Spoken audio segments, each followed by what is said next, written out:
اعوذ باللہ من الشیطان الرجیم بسم اللہ الرحمن الرحیم الحمد للہ وحدہ والصلاة والسلام علی من لا نبی بعد وعلی آلہ واصحابہ اجمعین اما بعد۔ نبی مکرم، شفیع معظم، جاند عالم، نور مجسم، احمد مجتبیٰ جناب سیدنا محمد مصطفیٰ صلی اللہ تعالی علیہ وآلہ وسلم کی سیرت مبارکہ کا بیان جاری ہے، اور آج ہماری 12th ایپیسوڈ ہے، یعنی 12ویں قسط ہے۔ نبی مکرم صلی اللہ تعالی علیہ وآلہ وسلم طائف میں تبلیغ اسلام کے لیے تشریف لے کے گئے، اور وہاں پر ان لوگوں نے بہت ہی ظلم و ستم کیا، یہاں تک کہ آپ صلی اللہ تعالی علیہ وآلہ وسلم کے نعلین پاک خون سے بھر گئے، لیکن پھر بھی جاند عالم صلی اللہ تعالی علیہ وآلہ وسلم نے ان کو دعائیں ہی دیں، جس کا ذکر پچھلی ایپیسوڈ میں گزر چکا ہے۔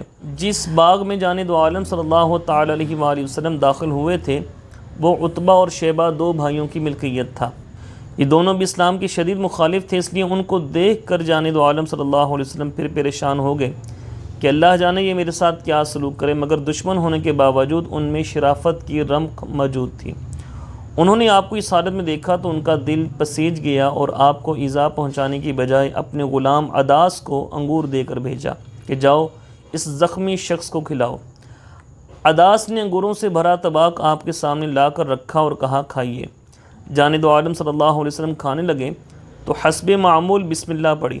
عداس دیکھ رہا تھا، حیرت سے بولا کہ اس علاقے کے لوگ تو کھاتے وقت اللہ کا نام نہیں لیتے۔ تو جاند عالم صلی اللہ تعالی علیہ وآلہ وسلم نے پوچھا تو کس مذہب سے تعلق رکھتا ہے اور کس علاقے کا ہے؟ تو اس نے کہا کہ عیسائی ہوں اور نینوا کا رہنے والا ہوں۔ سرزمین موصل میں دریائے دجلہ کے کنارے آباد ایک بڑی بستی کا نام ان لوگوں کی اصلاح کے لیے اللہ تعالیٰ نے سیدنا یونس علیہ السلام کو نبوت عطا فرمائی تھی۔ اچھا، آپ صلی اللہ علیہ وسلم نے فرمایا تو تم مرد صالح یونس کے گاؤں کے ہو؟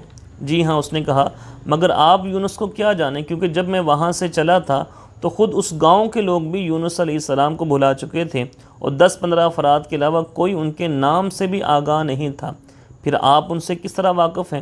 عداس نے نہایت معقول سوال کیا۔ آپ صلی اللہ تعالی علیہ وآلہ وسلم نے فرمایا، دراصل وہ بھی اللہ کے رسول تھے اور میں بھی اللہ کا رسول ہوں، اس لحاظ سے ہم دونوں بھائی ہیں، اور ان کے بارے میں میرے رب نے مجھے مطلع کیا ہے۔ یہ سنتے ہی عداس آپ کے پاؤں پڑ گیا، پھر آپ کے ہاتھوں اور پیشانی پر بوسہ دیا، اور اشہد ان لا الہ الا اللہ و اشہد ان محمد رسول اللہ کہتا ہوا واپس چلا گیا۔ عتبہ نے پوچھا، ارے تو کیوں اس شخص کے آگے سجدہ ریز ہو رہا تھا اور اس کے ہاتھ پاؤں چوم رہا تھا؟ عداس نے کہا کہ اس وقت روئے زمین پر ان سے بہتر کوئی انسان نہیں ہے۔ انہوں نے مجھے اس رسول کے بارے میں بتایا ہے جو ہمارے علاقے میں آئے تھے، اور ایسی بات کوئی نبی ہی بتا سکتا ہے۔ عتبہ اور شیبہ دونوں ہنس پڑے اور کہنے لگے، خیال رکھنا کہیں وہ تمہیں گمراہ نہ کر دے، تیرا دین اس کے دین سے بدرجہ بہتر ہے۔ حضرت عداس رضی اللہ تعالیٰ عنہ کو جاند عالم صلی اللہ علیہ وسلم نے اسلام کی دعوت دی تھی، نہ ان کے سامنے قرآن کی تلاوت کی تھی، صرف یونس علیہ السلام کے بارے میں بات چیت کی تھی، اور وہ اس گفتگو سے ہی سمجھ گئے تھے کہ آپ اللہ کے بھیجے ہوئے ہیں۔ اسی طرح جن لوگوں کے دل کی آنکھیں بالکل ہی اندھی نہیں ہوئی تھیں، وہ افصح العرب کا اپنا کلام سن کر ہی گرویدہ ہو جایا کرتے تھے، پھر نہ وہ کسی معجزے کا مطالبہ کرتے تھے، نہ اس بات کا انتظار کرتے تھے کہ جاند عالم صلی اللہ علیہ وسلم ان کو خود اسلام کی دعوت دیں، بلکہ از خود وہ دار اسلام میں داخل ہونے کے لیے بے تاب ہو جایا کرتے تھے۔ قبیلہ ازد سے تعلق رکھنے والا زماد بھی ایسے ہی حقیقت شناس لوگوں میں سے تھا۔ وہ جھاڑ پھونک کیا کرتا تھا اور آسیب وغیرہ دور کرنے کا ماہر سمجھا جاتا تھا۔ ایک دفعہ مکہ مکرمہ آیا تو کچھ لوگوں سے سنا کہ محمد صلی اللہ علیہ وسلم پر بھی جنات وغیرہ کا اثر ہے۔ اس نے سوچا کیوں نہ میں جا کر محمد صلی اللہ علیہ وسلم کو بھی دم کروں، شاید اس طرح اسے تکلیف سے نجات مل جائے۔ چنانچہ وہ جاند عالم صلی اللہ علیہ وسلم کے پاس آیا اور کہا، یا محمد صلی اللہ علیہ وسلم، میں ازالہ آسیب کے لیے دم کرتا ہوں، اگر اجازت ہو تو تم کو بھی دم کر دوں۔ جاند عالم صلی اللہ علیہ وسلم نے اس کو کوئی جواب دینے کی بجائے اپنی زبان حق ترجمان سے وہ مشہور عالم کلمات ادا فرمائے جو ہر خطیب جمعے کے خطبے میں پڑھتا ہے، یعنی الحمدللہ نحمدہ ونستعینہ ونستغفرہ ونؤمن بہ ونتوکل علیہ۔ بے شعور سامعین پر بے کیف خطیب کے منہ سے نکلے ہوئے یہ جملے کوئی اثر نہیں کرتے۔ لیکن یہی الفاظ جب زبان مصطفیٰ صلی اللہ علیہ وسلم سے ادا ہوئے اور ضماد ازدی جیسے زبان و بیان کی حلاوتوں سے آشنا شخص نے سنے تو پھڑک اٹھا کہنے لگا اعد علیہ کلمتک ہؤلاء، اپنے یہ جملے ذرا ایک بار پھر دہرائیے۔ جانے دو عالم صلی اللہ علیہ وسلم نے دوبارہ سنائی۔ اس نے اصرار کیا کہ ایک بار اور۔ جب آپ نے تیسری مرتبہ سنا دیے تو اس نے حقیقت کا اعتراف کرنے میں کسی تاخیر سے کام نہیں لیا اور کہا میں نے کاہنوں، ساحروں اور شاعروں کا کلام سنا ہے، مگر ایسے خوبصورت اور اثر انگیز جملے سننے سے میرے کان آج تک محروم رہے۔ ہاتھ یدک ابایعک علی الاسلام، لائیے ہاتھ، میں اسلام پر بیعت کرنا چاہتا ہوں۔ جانے دو عالم صلی اللہ علیہ وسلم پوچھا وعلی قومک، قوم کی طرف سے بھی؟ ضماد رضی اللہ تعالیٰ عنہ نے کہا وعلی قومی، قوم کی طرف سے بھی۔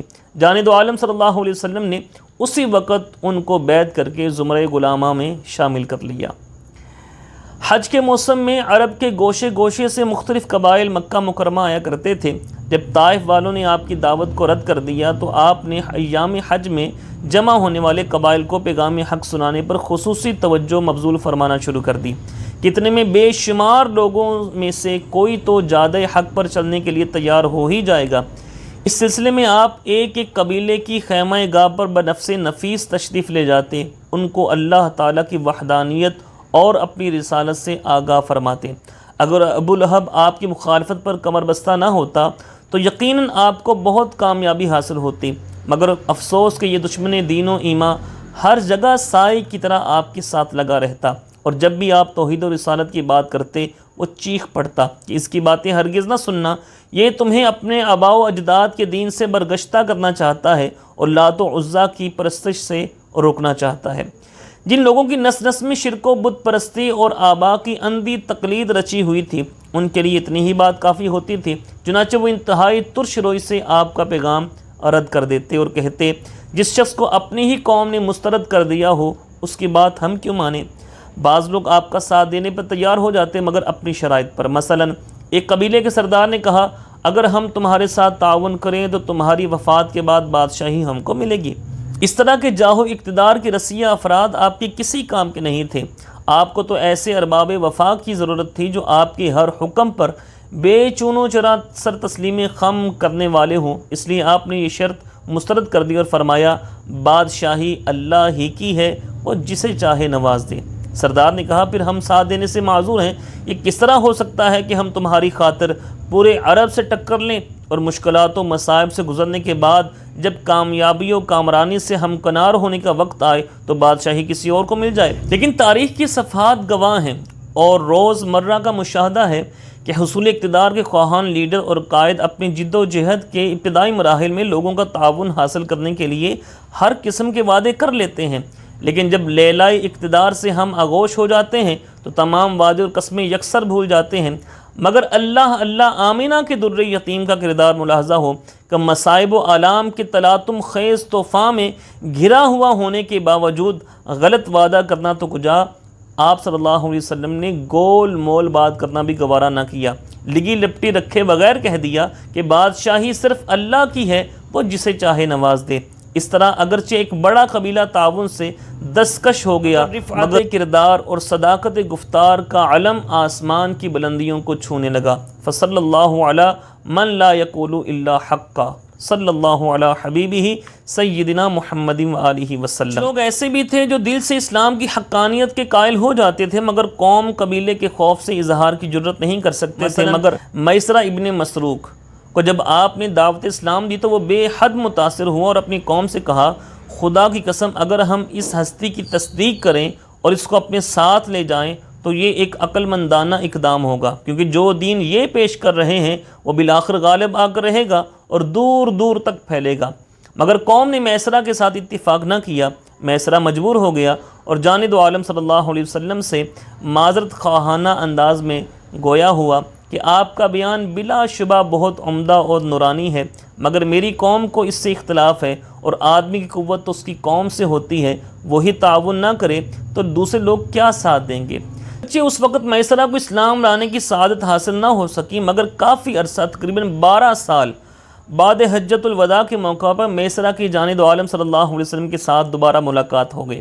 میسرہ نے عرض کی یا رسول اللہ میں اس دن سے آپ کی پیروی کا مشتاق ہوں جب آپ پہلی دفعہ تبلیغ کے لیے ہمارے خیموں میں تشریف لائے تھے، شاید خدا کو میرا جلدی اسلام لانا منظور نہیں تھا، اس لیے اتنی تاخیر ہو گئی۔ اس زمانے میں جو لوگ میرے ساتھ تھے ان میں سے بیشتر کا انتقال ہو چکا ہے، یا رسول اللہ ان کا کیا انجام ہوگا؟ جانے دو عالم صلی اللہ علیہ وسلم نے فرمایا جس کا خاتمہ کفر پر ہوا وہ جہنم میں جائے گا۔ تو پھر میسرہ نے کہا الحمدللہ کہ اللہ تعالی نے مجھے جہنم سے نجات دے دی اور اسلام قبول کر لیا، رضی اللہ تعالی عنہ۔ سامعین کرام، یہ تھے وہ صبر آزما اور حوصلہ شکن حالات جن میں جانب عالم صلی اللہ علیہ وسلم اپنی جد و جہد جاری رکھے ہوئے تھے۔ قبائل کی بے رخی بے اعتنائی کے باوجود آپ ایک ایک قبیلے کے پاس جاتے رہے، پیغام حق سناتے رہے۔ بالآخر آپ کی شبانہ روز کوششیں بار آور ہوئیں اور یثرب سے آئے ہوئے قبیلہ خزرج کے 6 افراد نے آپ کی دعوت پر لبیک کہا اور اسلام قبول کر لیا۔ جانب عالم صلی اللہ علیہ وسلم کے ایک اشارے پر جان و مال قربان کر دینے والے عاشقوں کے 2 ہی مشہور طبقے ہیں، مہاجرین اور انصار۔ مہاجرین وہ با وفا اور مخلص لوگ جنہوں نے سرکار دو عالم نبی مکرم شفیع معظم صلی اللہ علیہ وسلم کی رفاقت کی سعادت حاصل کرنے کے لیے اپنا سب کچھ تج دیا، اور انصار وہ فراخ دل اور پاک باطن لوگ جن کو خدا کے آخری رسول اور سینکڑوں مہاجرین کی میزبانی کا شرف حاصل ہوا، اور انہوں نے اس انداز سے مہمان نوازی کی کہ اس کی نظیر سے تاریخ عالم کے اوراق یکسر خالی ہیں۔ یثرب کے 6 خوش نصیبوں کو سب سے پہلے اسلام کی سعادت حاصل ہوئی۔ وہ انصار کے 2 مشیر قبیلوں میں سے ایک کے ساتھ تعلق رکھتے تھے۔ انصار کے حلقہ بگوش اسلام ہونے کے واقعات ذکر کرنے سے پہلے مناسب معلوم ہوتا ہے کہ انصار صحابہ کا کچھ مختصر تعارف پیش کر دیا جائے۔ دیکھیے، تمام انصار 2 بھائیوں اوس اور خزرج ان کی اولاد ہیں۔ انصار کے 2 مشہور قبیلے اپنے اپنے مورث اعلیٰ کے نام سے موسوم ہیں۔ یہ دونوں بھائی دراصل یمن کے رہنے والے تھے۔ جب یمن میں وہ مشہور سیلاب آیا جس کا تذکرہ قرآن کریم نے سیل العرم کے نام سے کیا ہے، تو یہ دونوں بھائی وہاں سے جان بچا کر نکلے اور یثرب میں آ کر آباد ہو گئے۔ یثرب میں یہودیوں کا زور تھا، وہ مالی لحاظ سے بھی مستحکم تھے اور عددی اکثریت بھی ان کو حاصل تھی، مگر رفتہ رفتہ اوس و خزرج کی اولاد کو بھی خاصا فروغ حاصل ہو گیا۔ تاہم یہودیوں سے وہ پھر بھی کمزور تھے، اس لیے یہودیوں کے زیر سایہ رہنے اور چاروں نہ چار ان کا ہر حکم ماننے پر مجبور تھے۔ کچھ عرصہ تک یہ سلسلہ چلتا رہا، مگر جب فتیون یہودیوں کا سردار بنا تو اختلافات کا آغاز ہو گیا، کیونکہ فتیون انتہائی بدکار اور عیاش انسان تھا۔ اس نے حکم دے رکھا تھا کہ یثرب میں جس 2 شیزہ کی بھی شادی ہوگی وہ پہلی رات میری خلوت قدے میں بسر کیا کرے گی۔ یہودی تو فطرتاً بے غیرت اور کمینہ خسرت لوگ تھے، اس لیے انہوں نے بے چون و چرا اس رسوا کن حکم کو تسلیم کر لیا۔ اپنی بہنوں اور بیٹیوں کو ان کے شوہروں کے حوالے کرنے سے پہلے فتیون کے عشرت قدے میں پہنچانا شروع کر دیا، مگر انصار غیرت مند لوگ تھے، وہ اس ذلت کو بخوشی تو قبول کر ہی نہیں سکتے تھے۔ البتہ یہ ہو سکتا تھا کہ اپنی مجبوریوں کے پیش نظر بادل نخواستہ یہ کڑوا گھونٹ پی لیتے، لیکن ایک جرت مند لڑکی نے ان کی غیرت پر ایسا تازیانہ رسید کیا کہ معاملہ ان کی برداشت سے باہر ہو گیا۔ یہ باہمت لڑکی مالک ابن عجلان انصاری کی بہن تھی، اس کی شادی ہو رہی تھی اور حسب دستور اس کو بھی فتیون کی خوابگاہ میں پہنچانے کی باتیں ہو رہی تھیں۔ وہ بالکل عریاں حالت میں بھائی کے سامنے آ گئی۔ بھائی کو بہت غصہ آیا اور بہن کو اس بےہودہ حرکت پر سخت سست کہنے اور ملامت کرنے لگا۔ بہن نے کہا، آج تو تمہاری غیرت بڑا جوش مار رہی ہے، مگر کل فتیون کی عشرت گاہ میں میرے ساتھ جو کچھ ہوگا وہ اس سے بھی زیادہ رسوا کن ہوگا۔ یہ سن کر مالک خاموش ہو گیا، مگر دل ہی دل میں اپنی بہن کو اس بدقماش یہودی کی دستبرد سے بچانے کا تہیہ کر لیا۔ چنانچہ جب اس کی بہن کو دلہن بنا کر فتیون کی جائے نشاط کی طرف لے جایا جا رہا تھا تو وہ بھی زنانہ بھیس میں سہیلی بن کر ساتھ چلا گیا، اور رات کو جب فتیون داد عیش دینے کے لیے اپنی عشرت قدے میں داخل ہوا تو مالک نے اس کو قتل کر دیا اور خود شام کی طرف بھاگ گیا۔ ان دنوں شام میں غسانیوں کی حکومت تھی اور ان کی طرف سے ابو جبلہ وہاں کا حاکم تھا۔ مالک اس سے ملا، اپنی روداد غم سنائی۔ ابو جبلہ یہودیوں کی چیرہ دستیوں کی داستان سن کر اتنا متاثر ہوا کہ ایک لشکر جرار لے کر یثرب کو روانہ ہو گیا۔ وہاں پہنچ کر اس نے یہودیوں کے شیطان صفت سرداروں کو لشکر گاہ میں بلایا اور یکے بعد دیگرے سب کو تہہ تیگ کر دیا۔ اس طرح یہودیوں کا زور ٹوٹ گیا اور انصار کو ان کے چنگل سے رہائی نصیب ہو گئی۔ اس واقعے کے بعد کچھ زمانے تک اوس و خزرج باہم متحد رہے۔ چھوٹی موٹی جھڑپیں تو روز ہوتی رہتی تھی، مگر جانب عالم صلی اللہ علیہ وسلم کی ہجرت سے تقریباً 5 سال پہلے دونوں میں مارکے کا رن پڑا، جو تاریخ میں جنگ بعاث کے نام سے مشہور ہے۔ بعاث شہر یثرب سے 2 میل کے فاصلے پر ایک میدان کا نام تھا جہاں یہ لڑائی لڑی گئی۔ اس جنگ کا سبب یہ تھا کہ عرب میں 2 قسم کے لوگ پائے جاتے تھے، اصیل اور حلیف۔ اصیل طاقتور قبیلوں کو کہا جاتا تھا جو اپنے دفاع کی خود استطاعت رکھتے تھے، اور حلیف وہ کمزور لوگ ہوتے تھے جو اپنے دفاع کی طاقت نہ رکھنے کی وجہ سے کسی اصیل قبیلے کے زیر اثر رہتے تھے، اور ان کا دفاع اس اصیل قبیلے کی ذمہ داری ہوتی تھی۔ عرب روایات کے مطابق اگر کوئی اصیل شخص قتل ہو جاتا تو اس کے بدلے میں اصیل قتل کیا جاتا تھا، لیکن اگر اصیل کے ہاتھوں کوئی حلیف شخص مارا جاتا تو اس کے عوض اصیل کو قتل نہیں کیا جاتا تھا۔ انصار کے 2 ہی زور آور قبیلے تھے، یعنی اوس اور خزرج۔ باقی لوگ زیادہ تر ان میں سے کسی ایک کے حلیف تھے۔ ایک دفعہ کسی اوسی نے خزرجیوں کے ایک حلیف کو مار ڈالا۔ خزرجیوں نے مطالبہ کیا کہ ہمارے حلیف کے قاتل کو ہمارے حوالے کیا جائے تاکہ اس کو قصاص میں قتل کیا جائے، مگر اوسیوں نے مطالبہ نہ مانا اور کہا کہ قاتل اصیل ہے، اس کو حلیف کے بدلے میں قتل نہیں کیا جا سکتا۔ اس پر دونوں قبیلوں میں جنگ چھڑ گئی جو فریقین کے بیشتر اہم لوگوں کے خاتمے پر منتج ہوئی۔ تو آپ صلی اللہ علیہ وسلم کی ہجرت سے تقریباً 5 سال پہلے دونوں میں مارکے کا رن پڑا، جو تاریخ کے نام ہے جنگ بعاث، جس کا میں نے آپ کے سامنے تذکرہ کیا۔ اس لڑائی میں دونوں طرف سے بڑے بڑے جنگجو اور بہادر مارے گئے اور فریقین کا شرازہ منتشر ہو گیا۔ جنگ کے خاتمے کے بعد قبیلے خزرج کے 6 افراد حج کے لیے گئے تو جانب عالم صلی اللہ علیہ وسلم نے حسب معمول ان کو بھی اسلام کی دعوت دی۔ یہ لوگ اگرچہ بت پرست تھے، مگر انہوں نے یہودیوں سے سن رکھا تھا کہ عنقریب ایک عظیم الشان نبی مبعوث ہونے والا ہے۔ چنانچہ جب آپ نے ان کو اللہ کی وحدانیت اور اپنی رسالت کے بارے میں بتایا تو ان کو یقین ہو گیا کہ یہی وہ نبی معہود ہے جس کا تذکرہ سابقہ کتابوں میں پایا جاتا ہے۔ اس لیے بلا تاخیر آپ کے دستے حق پرست پر بیعت ہو گئے، اور یہ بیعت مقام عقبہ میں ہوئی تھی۔ اس جگہ یکے بعد دیگر انصار کی 3 بیعتیں ہوئیں جو تاریخ میں علی ترتیب بیعت العقبۃ الاولیٰ، بیعت العقبۃ الثانیہ اور بیعت العقبۃ الثالثہ سے موسوم ہے۔ جانب عالم صلی اللہ علیہ وسلم نے ان سے کہا کہ مجھے ایسے جانثاروں کی ضرورت ہے جو میرے ساتھ بھرپور تعاون کر سکیں اور میں ان کے پاس رہ کر دین حق کے فروغ و اشاعت کا کام دل جمی سے کر سکوں۔ انہوں نے کہا کہ ہمارے لیے اس سے بڑی سعادت اور کیا ہو سکتی ہے، مگر فی الحال آپ کا وہاں تشریف لے جانا خاص مفید نہیں ہوگا، کیونکہ ابھی سال بھر پہلے ہمارے درمیان جنگ بعاث ہوئی ہے جس میں بڑے بڑے سورما مارے گئے ہیں، اور باہمی اختلاف کی وجہ سے ہماری قوت گھٹ گئی ہے اور جمعیت پارا پارا ہو چکی ہے۔ البتہ ہم واپس جا کر دوسرے لوگوں سے بات چیت کریں گے، اگر وہ ہمارا ساتھ دینے پر آمادہ ہو گئے تو ہم دیدہ و دل آپ کے لیے فرش راہ ہوں گے۔ شاید آپ کے دم قدم سے اللہ تعالی ہمارے اختلافات دور فرما دے۔ ہم آئندہ سال حج کے موقع پر پھر حاضر ہوں گے اور آپ کو وہاں کے مفصل حالات سے آگاہ کریں گے۔ جانب عالم صلی اللہ علیہ وسلم نے اس رائے کو پسند فرمایا اور یثرب کے یہ 6 اولین مومن اپنے گھروں کو لوٹ گئے، اور ان کے نام کیا ہیں؟ اسعد بن زرارہ، قطبہ ابن عامر، رافع بن مالک، عوف ابن الحارث، عقبہ ابن عامر، اور چھٹے ہیں جابر ابن عبداللہ رضی اللہ تعالی عنہم اجمعین۔ جب یہ 6 سعادت مند دولت اسلام سے بہرہور ہو کر واپس یثرب پہنچے تو باقی لوگوں کو اسلام کی دعوت دینے لگے۔ ان کی تبلیغ سے متاثر ہو کر متعدد افراد ایمان لے آئے، اور یہ لوگ حسب وعدہ اگلے سال پھر جانب عالم صلی اللہ علیہ وسلم کی خدمت میں حاضر ہوئے۔ اس دفعہ ان کی تعداد 12 تھی۔ سب نے ان باتوں پر آپ صلی اللہ علیہ وسلم کی بیعت کی۔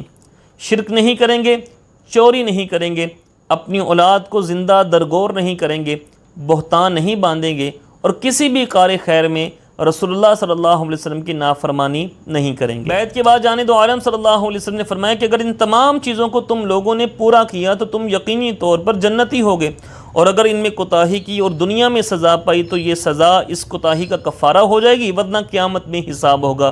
پھر اللہ کی مرضی پر منحصر ہے، چاہے سزا دے چاہے معاف فرما دے۔ لوگوں کی شبانہ روز کوششوں سے یثرب میں مسلمانوں کی تعداد خاصی ہو گئی۔ اب کسی ایسے آدمی کی ضرورت تھی جو تعلیمات اسلام سے پوری طرح آگاہ ہو، کیونکہ یہ سب لوگ نو مسلم تھے اور دار اسلام میں نئے داخل ہونے والوں کی پوری طرح تشفی نہیں کر پاتے تھے۔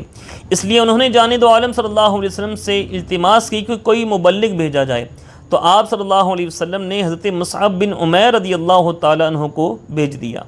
حضرت مصعب رضی اللہ تعالیٰ عنہ نے حضرت اسعد بن زرارہ رضی اللہ تعالیٰ عنہ کے ہاں قیام کیا اور بھرپور انداز میں تبلیغی کام شروع کر دیا۔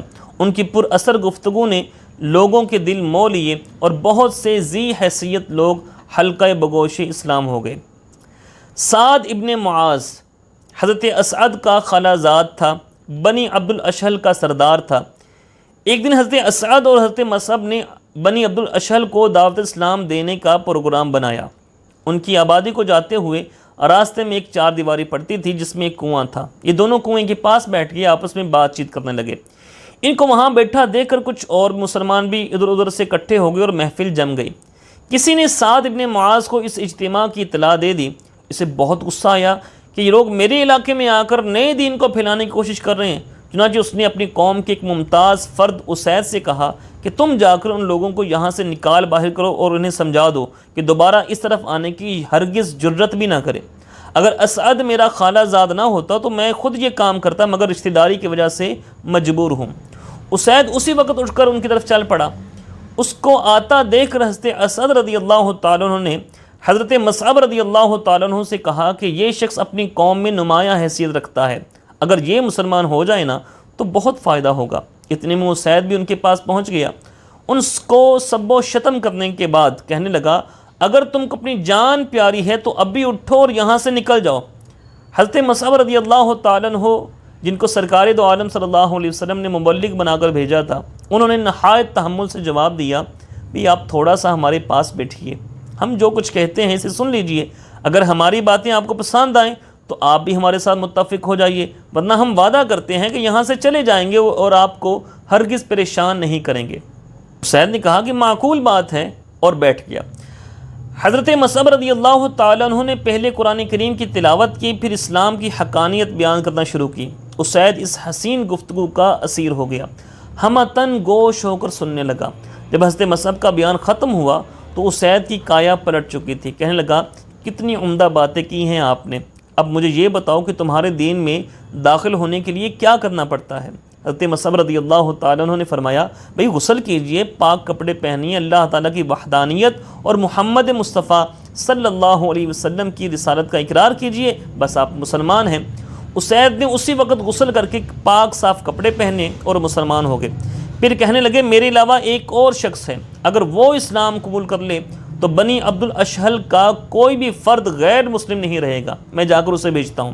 اسید واپس آ گئے تو سعد ان کا منتظر تھا۔ اس نے اسید سے پوچھا کیسا رہا؟ اسید نے کہا کہ میں نے ان لوگوں سے بات چیت کی ہے، مجھے تو ان میں کوئی خرابی محسوس نہیں ہوئی، البتہ مجھے پتہ چلا ہے کہ بنی حارثہ تمہارے خالہ زاد بھائی اسعد کو قتل کرنے کے لیے نکل کھڑے ہوئے ہیں۔ ذرا سوچو اگر انہوں نے تمہارے بھائی کو تمہارے ہی علاقے میں قتل کر دیا تو تمہاری کیا عزت رہ جائے گی؟ یہ سنتے ہی سعد کی قومی عصبیت بیدار ہو گئی اور حضرت اسعد رضی اللہ تعالیٰ کو بچانے کے لیے دوڑ پڑا۔ وہاں جا کر دیکھا تو حضرت اسعد بڑے مطمئن بیٹھے تھے، بنی حارثہ کا کہیں نام و نشان نہ تھا۔ سعد سمجھ گیا کہ اسید نے غلط بیانی کی ہے اور اسی بہانے مجھے ان کی طرف بھیج دیا ہے۔ یہ سوچ کر اس کا پارا اور چڑھ گیا، رشتہ داری کا خیال کیے بغیر ان کو برا بلا کہنے لگا۔ حضرت مصعب رضی اللہ تعالیٰ عنہ نے اس کو بھی یہی جواب دیا کہ آپ ہماری باتیں سن لیں، اگر آپ کو پسند نہ آئیں تو ہم واپس چلے جائیں گے۔ سعد نے کہا بھئی منصفانہ بات ہے۔ حضرت مصعب رضی اللہ تعالیٰ کی گفتگو نے اس کی دنیائے دل کو بھی تہ و بالا کر دیا اور وہ اسلام لانے کے لیے بے تاب ہو گیا۔ چنانچہ حضرت مصعب رضی اللہ تعالیٰ عنہ نے اس کو بھی دائرہ اسلام میں داخل کر لیا۔ حلقہ بگوش اسلام ہونے کے بعد سعد اپنی قوم کی طرف واپس گئے، ان سے مخاطب ہو کر پوچھا کہ میرے بارے میں تم لوگوں کی کیا رائے ہے؟ سب نے کہا کہ آپ ہمارے سردار ہیں، فہم و دانش میں ہم سب سے برتر و فائق ہیں۔ تو سعد نے کہا تو سن لو کہ میں ایمان لے آیا ہوں اور جب تک تم سب بھی اسلام نہیں لاؤ گے میری بول چال تم سے بند رہے گی۔ حضرت سعد کا یہ اعلان سن کر بنی عبد الاشہل کے تمام مرد و عورت مسلمان ہو گئے اور جمعیت اہل اسلام میں یک لخت خاطر خواہ اضافہ ہو گیا۔ الحمدللہ۔ جب یہ سرب میں ایمان خاصا پھیل گیا اور مسلمانوں کی تعداد کافی ہو گئی تو ان کو خیال آیا کہ اب رسول اللہ صلی اللہ علیہ وسلم کو یہاں آنے کی دعوت دینا چاہیے۔ چنانچہ ایام حج میں 73 افراد اس غرض سے مکہ مکرمہ گئے اور آپ سے ملاقات کی۔ یہ ملاقات بھی مقام عقبہ میں ہوئی۔ اس وقت جانے دو عالم صلی اللہ علیہ وسلم کے چچا عباس بھی آپ کے ساتھ تھے۔ وہ اگرچہ اس وقت اسلام نہیں لائے تھے، تاہم اپنے بھتیجے کے خیر خواہ تھے۔ گفتگو کا آغاز بھی انہوں نے کیا اور انصار سے مخاطب ہو کر کہا، اے قبیلہ خزرج کے لوگوں، جیسا کہ تم جانتے ہو کہ محمد صلی اللہ علیہ وآلہ وسلم ایک نہایت ہی معزز گھرانے کا فرد ہے۔ یہاں اگرچہ اس کی مخالفت کافی ہے، مگر پھر بھی وہ اپنے شہر اور اپنے گھر میں باعزت طریقے سے رہ رہا ہے۔ اب مخالفت کا زور بھی کسی حد تک ٹوٹ چکا ہے اور حالات دن بدن بہتر ہوتے جا رہے ہیں۔ اس لیے ہم یہ چاہتے ہیں کہ محمد صلی اللہ علیہ وسلم ہمارے ہی پاس رہے، مگر یہ ہماری بات ماننے پر تیار نہیں ہے۔ یہ تمہارے پاس جانا چاہتا ہے اور وہیں قیام کرنا چاہتا ہے۔ اب اگر تم اس کا بھرپور ساتھ دے سکو اور مکمل طور پر اس کی اعانت و حفاظت کر سکو تو پھر اسے وہاں جانے کی ضرور دعوت دو، لیکن سنو، اگر وہاں لے جا کر تم اس کی حمایت سے دستکش ہو جاؤ اور اسے بے یار و مددگار چھوڑ دو تو پھر بہتر ہے کہ ابھی سے کنارہ کش ہو جاؤ۔ اسے وہاں لے جانے کی خواہش چھوڑ دو، کیونکہ یہاں بہرحال اس کا ایک اعزاز اور مقام ہے۔ حضرت عباس کی یہ تقریر سن کر انصار نے کہا کہ ہم نے آپ کی باتیں سن لی ہیں، اب آپ بات کریں یا رسول اللہ، اور ہم سے جو عہد لینا چاہیں لے لیں۔ تو آپ صلی اللہ تعالی علیہ وآلہ وسلم نے پہلے چند آیات پڑھ کر ان کو سنائیں، پھر اسلام کی حقانیت بیان فرمائی اور اس کی طرف ترغیب دلائی، اور آخر میں ارشاد فرمایا، میں تم سے بیعت لینا چاہتا ہوں، میں تم سے بیعت لینا چاہتا ہوں، میں تم سے بیعت لینا چاہتا ہوں کہ اس بات پر کہ تم میری اسی طرح حفاظت کرو گے جس طرح اپنے اہل و عیال کی کرتے ہو۔ اس پر حضرت برا ابن معرور رضی اللہ تعالیٰ عنہ نے جانے دو عالم صلی اللہ علیہ وسلم کا دست مبارک اپنے ہاتھ میں لیا اور کہا، اس ذات کی قسم جس نے آپ کو سچا رسول بنایا ہے، ہم آپ کی اسی طرح حفاظت کریں گے جس طرح اپنی جانوں کی کرتے ہیں۔ اچانک حضرت ابو الحیثم رضی اللہ تعالیٰ عنہ آگے بڑھے، عرض کی، یا رسول اللہ، یہودیوں اور دیگر مشرکین کے ساتھ ہمارے پرانے تعلقات ہیں، ظاہر ہے کہ آپ کا ساتھ دینے کی صورت میں ہمیں وہ تمام روابط اور دوستیاں منقطع کرنا پڑیں گی اور ہم اس کے لیے تیار ہیں، مگر کہیں ایسا نہ ہو یا رسول اللہ کہ جب آپ کو کامیابی اور غلبہ حاصل ہو جائے تو آپ ہمیں چھوڑ دیں اور دوبارہ اپنی قوم کے پاس واپس چلے آئیں۔ یہ محبت بھری گفتگو سن کر جانے دو عالم صلی اللہ علیہ وسلم مسکرائے اور فرمایا، نہیں، اب میں تم سے ہوں اور تم مجھ سے، انا منکم وانتم منی، جس سے تمہاری مخالفت میری بھی مخالفت، جس سے تمہاری صلح میری بھی صلح۔ یہ مجدہ جام فضا سن کر وارفتہ محبت میں ابو الحیثم رضی اللہ تعالیٰ عنہ کو قرار آ گیا اور خاموش ہو گئے۔ پھر جانے دو عالم صلی اللہ علیہ وسلم نے فرمایا، تم اپنے 12 آدمی منتخب کر لو جن کو میں تمہارا سردار بنا دوں۔ سب نے متفقہ طور پر 12 آدمی منتخب کر لیے، 9 خزرج کے اور 3 اوس کے۔ پھر سب نے بیعت کی۔ سب سے پہلے حضرت برا رضی اللہ تعالیٰ نے بیعت کی، بعد میں دیگر 72 سعادت مندوں نے یہ شرف حاصل کیا۔ اس کے بعد آپ صلی اللہ تعالیٰ علیہ وآلہ وسلم نے مدینہ پاک کی طرف ہجرت کا آغاز کیا۔ انشاءاللہ تعالیٰ اگلی ایپیسوڈ میں وہ بیان کیا جائے گا۔ اللہ تعالیٰ ہم سب کو نبی مکرم شفیع معظم جان دو عالم صلی اللہ علیہ وسلم کی کامل محبت نصیب فرمائے، آپ صلی اللہ تعالیٰ علیہ وآلہ وسلم کی سنتوں پر عمل کی توفیق عطا فرمائے، اور آپ صلی اللہ علیہ وسلم کے وسیلہ جلیلہ سے ہم سب کے لیے آسانیاں فرمائے۔ آمین بجاہ نبی الامین صلی اللہ علیہ وآلہ وسلم، وآخر دعوانا ان الحمد للہ رب العالمین۔